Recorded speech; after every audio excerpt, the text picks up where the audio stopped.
It's day one of a brand new meta. Let's take a look at some decks to play. For a starting point for this new metagame, I think that Victoria Hand is likely going to be the best place to build around in the early going, in large part because it is one of the few extremely top tier strategies that did not see meaningful balance changes where so many others genuinely suffered from the most recent patch. Many good cards piles are no longer as good in terms of their card quality, which means that Victoria Hand once again is gaining from a patch despite no changes to it actually happening. If anything, this deck might have gotten worse in absolute terms, but it got better in relative ones. And I think that's really interesting because what this has opened up is a more competitive environment when it comes to what the dominant mid-rangey strategies are going to be in Marvel Snap. Fundamentally, when I talk about mid-rangey strategies, I'm often talking about just like point acquisition with some amount of synergy, but not an amount of synergy that puts it in a Mr. Negative range of this either works or it doesn't. The kind of deck that is able to compete on points with most reasonable things and then uses judicious snaps and retreats in order to take the game home. What this deck is doing is including a newly formed Silver Surfer First Steps Kahori package, which is a very interesting direction to take the deck. Kahori now compares pretty favorably to cards like Galacta and Gwenpool, where in previous iterations of decks like this, she didn't until those cards started taking nerfs. And now, with Silver Surfer First Steps, she is able to position you aggressively on the board and make sure you're actually getting that Silver Surfer First Steps trigger, where Gwenpool doesn't necessarily do the same thing. However, both of them are important pieces of this deck, and this is effectively the beginning form, as I see it, of what could be referred to as the Silver Surfer First Steps package. She's finally actually worth investigating and taking a look at now that she has that extra point of power. Now, I will say this, for those who are worried about the acquisition of Silver Surfer First Steps, I have two pieces of good news. The first is that Silver Surfer First Steps will be available in Series 4 packs basically in a couple of days. I think on Tuesday is when she'll be available in there. So you don't need to feel like you need to go out there, rush, and get this. Also, there is another build of Victoria Hand that I think is just as good as this build of Victoria Hand, so you shouldn't feel pressured to make that purchasing decision as well. Additionally, Second Dinner has announced that for the future, Season Pass, or the Super Premium Season Pass, the extra $10 that you can pay for cards like Fantasticar and Silver Surfer First Steps, will no longer be the only way to acquire those cards. These cards will enter as Series 5 cards in Snap Packs on the first day of the season. In other words, next season's SPSP card, Sparky, is not going to be stuck behind the paywall for an entire month. So hopefully this dynamic is good and can stick, because that is vastly preferable to me. The other iteration of this list is going to look a little bit more traditional, but it's fusing a Merlin package with a Werewolf by Night package to allow this deck to have, once again, consistent point output. One thing you'll notice is that this list still plays Juggernaut, and a lot of the reason for that is that the consistent point output that it has access to doesn't cost as much on the final turn of the game as you might think. Juggernaut was nerfed, and I do think that is real, but we are entering the phase of Marvel Snap that I was worried about when I talked about the nerf yesterday, which is a bunch of my friends are going to come to me and be like, he's still very, very good. And I think at 4-5, he probably is. This is part of why I talked yesterday about how I didn't think that they nerfed him enough. I thought that they left him very, very functional in certain spots, and this deck is definitely one of the spots where you can very easily set up, oh, Juggernaut's gonna win me this game, and then I have, 2 energy, a Merlin spell, something discounted with a Quinjet. Whatever it is, I'm going to be able to make sure that I'm winning other lanes by moving my Werewolf by Night there, or really whatever it is that you're trying to do. Maybe it's a copied Victoria Hand and a Juggernaut, but largely what Juggernaut is right now is better when you can afford to play him, which, to be clear, will happen in less decks. Less decks will be able to free roll Juggernaut. He's asking more from you. He wants you to be able to win lanes with the 2 energy that you have access to as opposed to the 3 energy that you previously had access to, and that is a notable downside. It's just that there are going to be decks like this that are going to be able to answer the call, so to speak, and actually pull that off. There have been a million different Pixie lists recently, but one Pixie list that is benefiting pretty heavily from the lack of invisible woman first steps in the immediate post-nerf metagame is this list, which is very reliant on gores to be extremely large. And if you are making some very large gores, you will be able to do some very good stuff. Now, this list has sort of been floating around for a while. I know Cougar messed around in the like multi-gore space a while back with like Moonstone and Ravona stuff alongside Anti-Venom. This list, I believe, is more directly attributable to Derek, but it's based on basically the same principles, which are, let's just make some cheap gores. We're trying to do Mr. Negative's endgame without the massive commitment that Mr. Negative requires. Granted, we still have very, very similar weaknesses to Mr. Negative. You don't really want to get Mobius when you play a deck like this. There's also been versions of this playing Magic. Again, very similar weaknesses to Mr. Negative a lot of the time. What this does do, though, is just stat check a lot of stuff, and I think one of the cards that's really shown in this deck for me is Esme Kaku, who has just been very, very, very, very consistently good.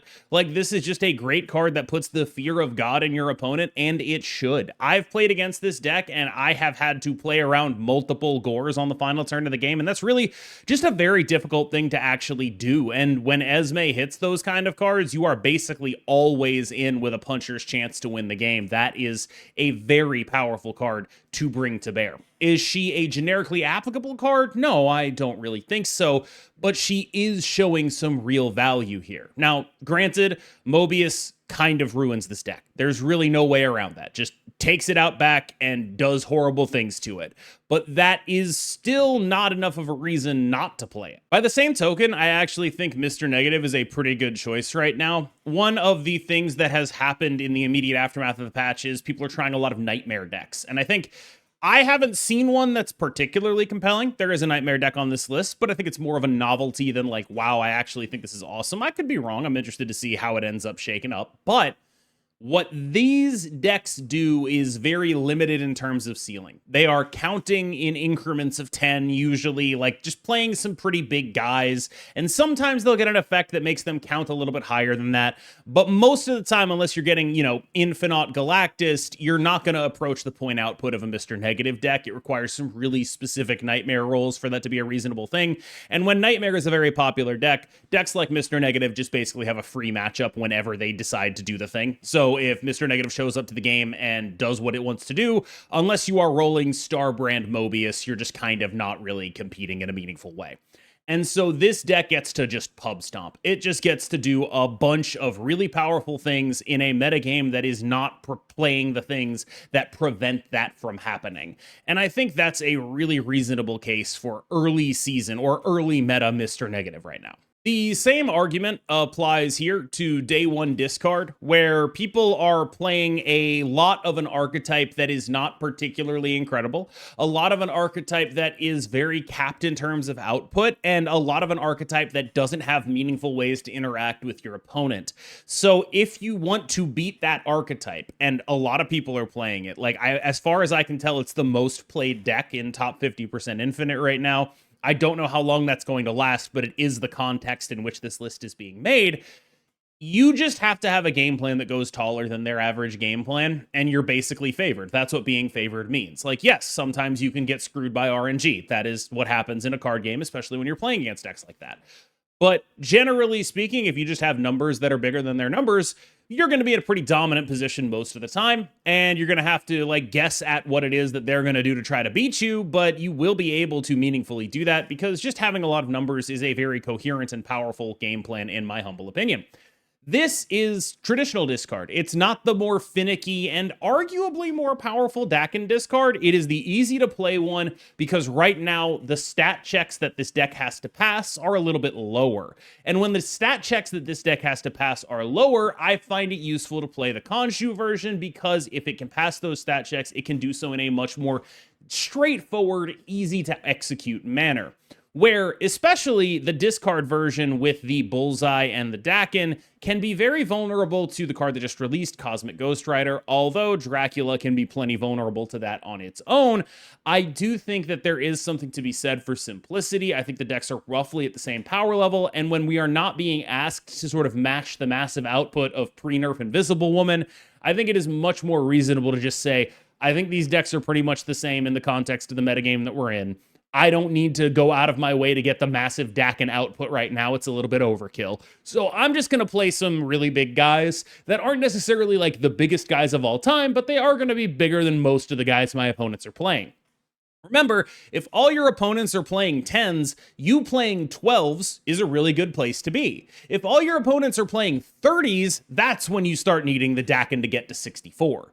And that kind of stuff is sort of what determines which of these discard decks I generally prefer, but I've thought they were fairly even for a while now, and I think that in this context, specifically with Nightmare being as popular as it is, you can get a lot of value out of the Khonshu build. Now, everyone else is probably playing a much more normal Nightmare deck, but I saw this and I think it is just one of the funniest things I've ever seen. Nightmare your Agatha is such a baller move. I don't necessarily know if this has legs, but it is absolutely baller gaming here.